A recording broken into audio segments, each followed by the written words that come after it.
বাবা তোমার কি শরীরটা খারাপ লাগছে?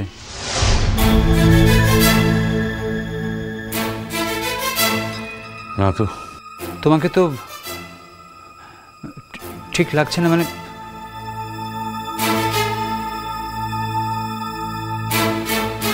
কোনো অসুবিধা হচ্ছে তোমার? আমি ঠিক আছি।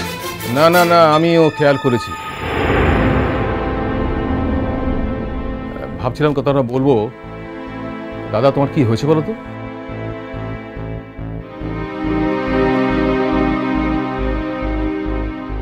মানে তোমাকে কি কেউ কোনো কারণে অসম্মানিত করেছে? পৃথিবী শুদ্ধ লোক তোমার দাদার সম্মান নিয়ে ব্যস্ত থাকবে ভাবছো কেন?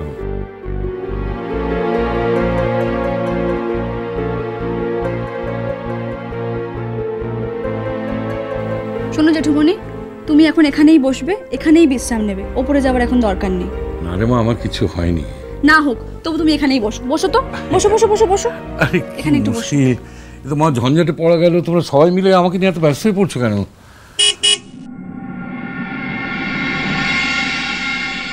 যাক বাবা, উর্চিকে আর ফোন করতে হলো না, উর্চি এসে গেছে।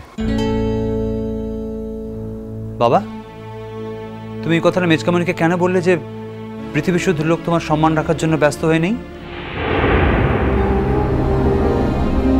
তার মানে নিশ্চয়ই এটা কিছু ঘটেছে অপমানজনক। কি হয়েছে বলো আমাদের? জেঠুমণি বলো না, জেঠুমণি কি হয়েছে? এই তো জেঠুমণি, এত দেরি করলে কেন? আর জানাইনি বা কেন?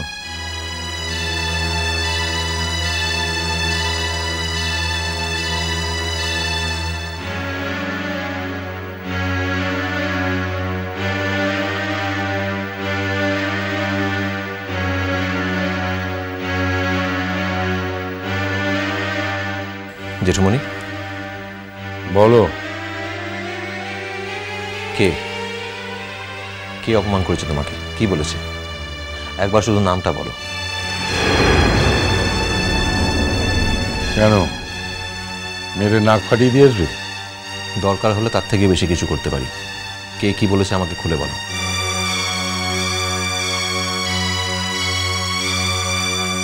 সবাই যখন তোমাকে এত করে জিজ্ঞেস করছে, তা কিছু যদি ঘটেও থাকে কোথাও, বলতে কি আছে?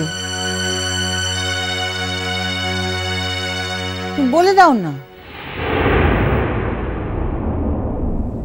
একটা 3 আঙুলের পুচকে মেয়ে আমার মুখের উপর বলে দিল আমি তোমাদের বাড়িতে যাওয়ার জন্য আসিনি।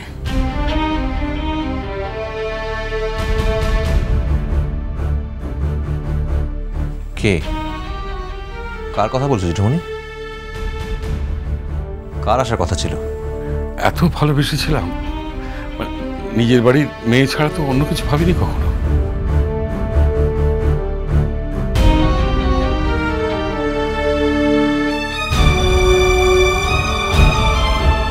জেঠুমণি?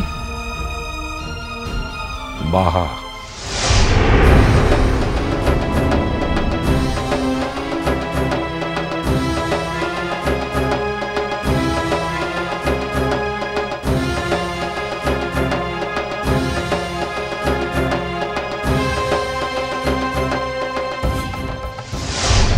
তুমি যখন পড়াশোনা করতে কলকাতায় যাবে, অন্য কোথাও না, তুমি আমাদের বাড়িতেই থাকবে।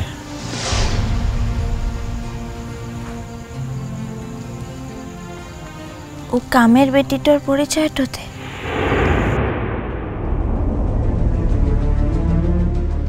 বাহার সঙ্গে কোথায় থাকা হলো তোমার?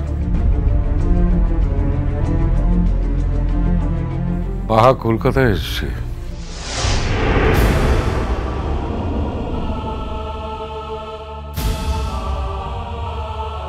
কোথায় দেখা হলো জেঠুমণি? ও কি একা এসেছে নাকি সঙ্গে কেউ এসেছে? সঙ্গে একটি ছেলে ছিল, ওদেরই গায়ের ছেলে বোধহয়।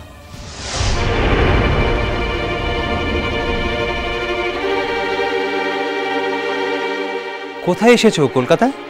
যাদবপুরের এবি বাস স্ট্যান্ডের কাছে। ও ওখানে ও কি করছিল? ওর পাশে একটা লেডিজ হস্টেল আছে, সেখানেই থাকবে বলে এসছে। আমি তো বলছি আর কোনোদিনও তোমার সঙ্গে খারাপ ব্যবহার করবো না বাবা। তার লিগেই তো বলছি পারবো ক্লাই। তুই যখন এতদিন মুখে সহ্যটা করতে পারতিস না, তখন একরকম ছিল। তুই যখন মুখে এখন সহ্যটা করতে পারিস, মোর কষ্টের লিগে যখন তোর পড়ানটা কান্দে, তখন মন করে আমি তোর সঙ্গে থাকতে তো পারবো ক্লাই রে। হস্টেলে থাকবে? তাই তো বললো। তুমি কি ওকে বাড়িতে আসার কথা বলেছিলে? নিশ্চয়ই বলেছেন, আর তাতেই বাহা উত্তরে এই কথাটা বলেছে, সেই জন্যই দাদা দুঃখ পেয়েছেন। কি করে মানুষ পারে সব কিছু ভুলে যেতে?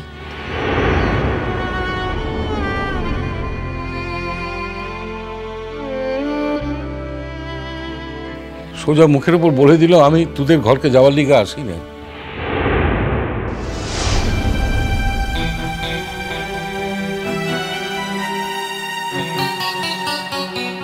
হস্টেল থেকে লেখাপড়া করবে, সে তো খুব ভালো কথা, কিন্তু তাই বলে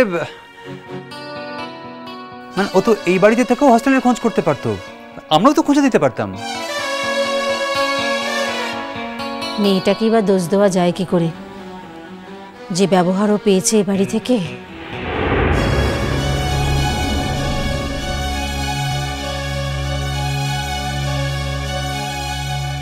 অর্চির কি বাহার উপর থেকে এখনো রাগ পড়েনি নাকি?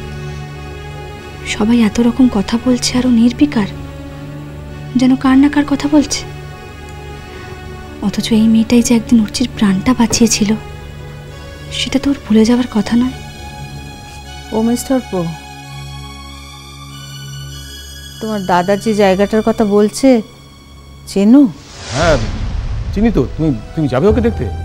হ্যাঁ, আমিও যেতাম, আর আমরা গিয়ে বললে হয়তো।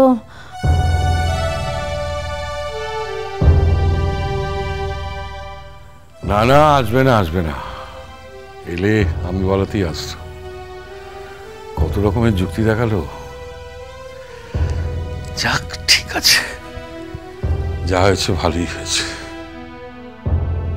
আমি বলেছি না যে নতুন করে কারোর সঙ্গে আর নিজেকে মায়ায় জড়াবো না, আর না।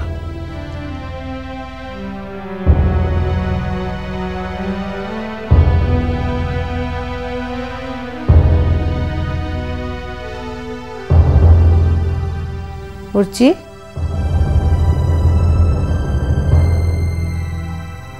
হ্যাঁ অফিস যাবি তো? হ্যাঁ, দেরি হয়ে যাচ্ছে, আমি আসছি। কে এসেছে বাহার সঙ্গে? কাকে নিয়ে এসেছে ও? প্রকাশ? প্রকাশের সঙ্গে কলকাতায় এসে হোস্টেলে থাকতে পারে, আর আমার কথা আমাদের বাড়ি এসে থাকতে পারে না? আমি আসছি।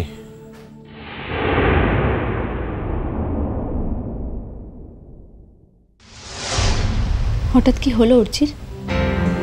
এত মুড অফ হয়ে গেল কেন? একটাবার অফিস যাওয়ার সময় আমায় বলে গেল না পর্যন্ত। বাহার কথা শুনেই কি তাহলে ওর এত মুড অফ হয়ে গেল? ও কি ভাবছে বাহাকে যদি জোরজার করে ফিরিয়ে আনে বাড়ির সবাই, তাহলে আবার একটা অশান্তি হবে বাড়িতে। কিন্তু বাহার মতো একটা সামান্য মেয়েকে অর্চি এত গুরুত্বই বা দিচ্ছে কেন, কে জানে? মিষ্টি কুটু মিষ্টি কুটু মিষ্টি কুটু।